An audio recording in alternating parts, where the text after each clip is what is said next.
One of the biggest causes of failures of your laser is contamination. If you get contamination inside the laser, one of two things is going to happen. We're going to end up with a problem with the lens inside the handpiece, or we're going to end up with a problem with the actual diode that fires the laser. As you know, we're going to insert the handpiece into the port that is going to fire this handpiece.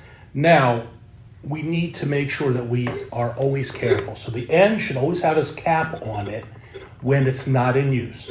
So if you're taking this cap off, what you should be doing is planning to insert it into the laser right away. So I'm going to show you how to clean your handpiece tip before you put in the laser to make sure there's no contamination.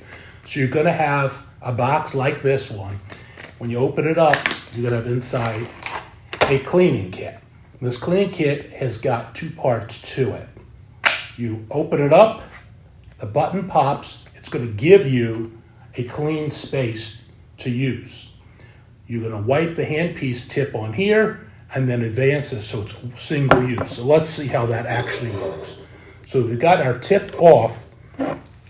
We would take our cleaner and we want to cover everything, the tip and all the edges, rotating it around to make sure everything is totally clean. Once it is, you would insert it right into the 905 port. That's that open spot on the laser. Now I'm going to close this because we don't have a laser here, so it stays clean. But let me show you what we would do next. So we've cleaned this, it's now dirty. So what we want to do is push the button, advance it, and then slide over the cover. The cover holds it in place. So next time we open it, we're going to have a clean spot to clean the handpiece. It's so important to have you and your staff make sure you're doing this. Avoid costly mistakes, avoid downtime, avoid losing revenue if your laser is down.